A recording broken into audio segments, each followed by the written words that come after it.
Exercise 4b question 2. Draw the graph of the equation y equals to 3x. From your graph find the value of y when x equals to 2 और x equals to -2. देखो question कह रहा है सबसे पहले जो हमारे पास equation है ना, इस इक्वेशन की हेल्प से ग्राफ बनाओ, फिर बाद में इसी जो ग्राफ बन जाएगा इसी में से हमें x की वैल्यू जब 2 दी गई है तब y फाइंड करो, जब -2 दी गई है तब भी y फाइंड करो। तो कैसे फाइंड करेंगे ये तो हम बाद में बताएंगे जब ग्राफ बना लेंगे, मगर सबसे पहले हम लोग ग्राफ कैसे बनाएंगे ये सीखो। तो चलो हम लोग इसको सॉल्व करते हैं। तो यहाँ पर जो हमारे पास इक्वेशन है वो दी गई है y इक्वल्स टू 3x, ठीक है, ये हमारे पास गिवन है, समझ गए ना। अब इसमें समझने वाली क्या बात है, ये तो हमारी इक्वेशन ही है। अब इसको सॉल्व कैसे करेंगे, देखो जैसे हमने एक्सरसाइज 4a में पढ़ा था टेबल बनाना, वैसे ही इसमें भी हम लोग पहले टेबल बनाएंगे फिर ग्राफ बनाएंगे। देखो उस वाले क्वेश्चन में क्या करते थे, बस टेबल बना लेते तो वही आंसर हो जाता था, मगर अब ये बोल सकते हो ये जो क्वेश्चन आ रहे हैं ये हमारे उसके अपडेट वर्जन।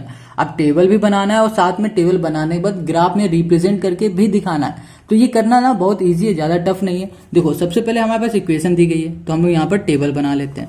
यहाँ पर टेबल में हम लोग एक लिख देते हैं यहाँ पर x और यहाँ पर कर देते हैं y, ठीक है, और यहाँ पर हमने कॉलम बना लेते हैं, रो बना लेते हैं, ये हो गया हमारे पास, ठीक है, इतना है। तो सबसे पहले हम लोग क्या करेंगे, कोई भी नंबर को पुट करके देखेंगे। हम लोग 0 से स्टार्ट करते हैं। अब हम करेंगे पुटिंग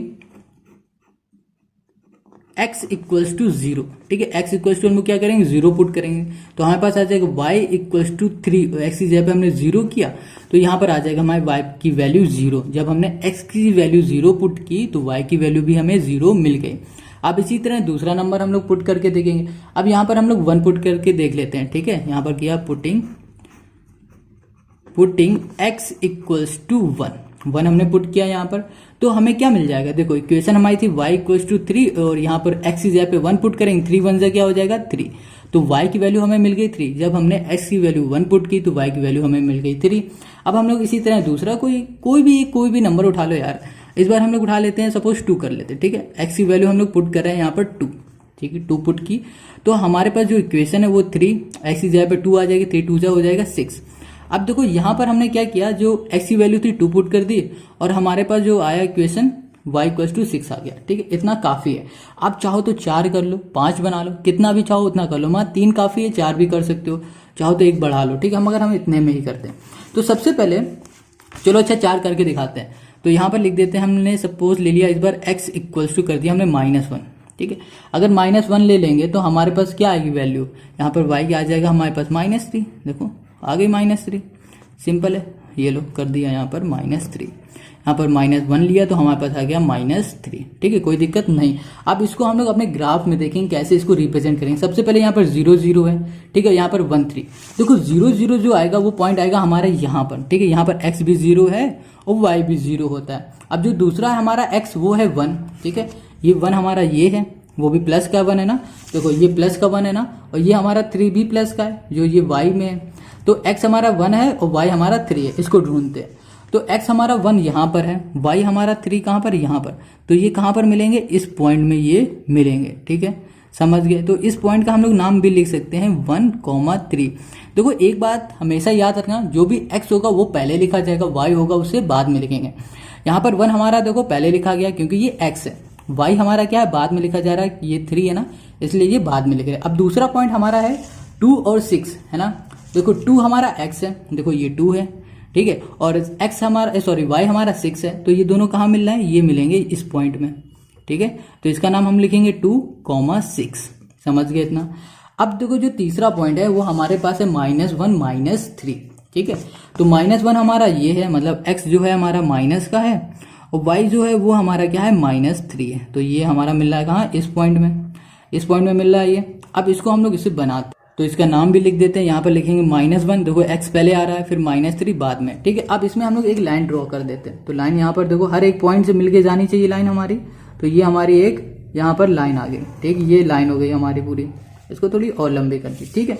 अब देखो हमने तो ये ग्राफ बना लिया, ठीक है, क्या कहता है, draw the graph of the equation, इस इक्वेशन का हमने ग्राफ बना लिया। अब हमें क्या करना है, फ्रॉम योर ग्राफ से find the value of y की वैल्यू फाइंड करनी है जब हमारे पास x इक्वल्स टू 2 दिया है। देखो x इक्वल्स टू 2 मतलब जब x हमारे पास 2 दिया है प्लस का 2, तो हमें क्या y की वैल्यू फाइंड करनी है, तो इसको ऊपर सीधा लेते चले जाओ, जहां पर भी लाइन में छू जाए वही तुम्हारी x की वैल्यू हो जाएगी। जैसे हमने यहाँ से यहाँ तक इसको ले गए, ठीक है।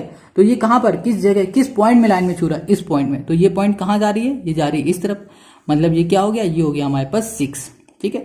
तो ये पॉइंट हम लोग बोल सकते हैं कि एक ये हमको मिल गया। यहाँ पर फिर से लिख सकते हो 2,6, ये तो हमने बनाया ही था और साथ में हमें ये फिर से मिल गया, ठीक है। जब हमें y की वैल्यू फाइंड करनी थी तब हमें मिल गया x, 6, ठीक है। तो यहाँ पर लिख सकते हैं y इक्वल टू हमारे पास क्या आ गया, यहाँ पर 6 आ गया।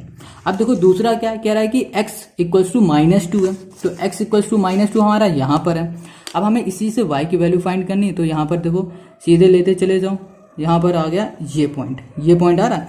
इस लाइन को चाहो तो थोड़ी सी और बड़ी कर दो, अच्छे से समझ में आ जाता कि, तो ये पॉइंट आ गया। अब देखो ये कहाँ पर जा रहा है, ये भी जा रहा है 6 में, वो भी किस तरफ, -6 की तरफ जा रहा है। तो हम लोग बोल सकते हैं जब हम लोग x की वैल्यू -2 लिखेंगे तो y हमारे पास आ जाएगा क्या, -6। तो ये भी हमारा एक पॉइंट बन गया। ये पॉइंट, इस पॉइंट का नाम हम लिखेंगे -2,6, -6, ठीक है। तो इतना समझ में आ गया। तो ये क्वेश्चन यहीं कंप्लीट हो गया है। मगर एक चीज और ध्यान से समझ लो, देखो यहाँ पर क्या दिया है, x इक्वल्स टू 2 दिया है ना, इसकी जैसे हमने अभी वैल्यू फाइंड की है, जैसे आया है हमारे पास एक बार 6, एक बार आया -6, है ना। ये एक और तरीके से हम लोग फाइंड कर सकते हैं। वो देखो तरीका क्या है, हमने सबसे पहले इक्वेशन लिख ली, इक्वेशन हमारी y इक्वल्स टू 3x, ये हमारी इक्वेशन है, ओके। अब जब x की वैल्यू हमारे पास गिवन है क्या, 2, ठीक है। इसी 2 को हमने पुट कर दी इसमें, तो ये y इक्वल्स टू 3, x की जगह पे हो गया 2, तो 3 2 से क्या हो गया, 6 हो गया। सेम वही चीज इसमें कर दो, x की वैल्यू क्या है हमारे पास, -2, ठीक है। तो जब यहाँ पर इक्वेशन में पुट करोगे तो क्या आ गया, 3, यहाँ पर हो जाएगा -2, यहाँ पर होगा 3 2 से 6, -6, ठीक है। देखो y की वैल्यू 6, देखो हमने ग्राफ से भी फाइंड किया था तब भी 6 आ रहा था, जब हमने इससे फाइंड किया तो भी 6 आया, यहाँ पर भी -6, यहाँ पर भी -6, ठीक है। तो ऐसे तुम क्या कर सकते हो, चेक कर सकते हो अपने आंसर को। तो आई होप आपको क्वेश्चन 2 समझ में आया होगा। अब हम लोग मिलेंगे नेक्स्ट क्वेश्चन में, ठीक है।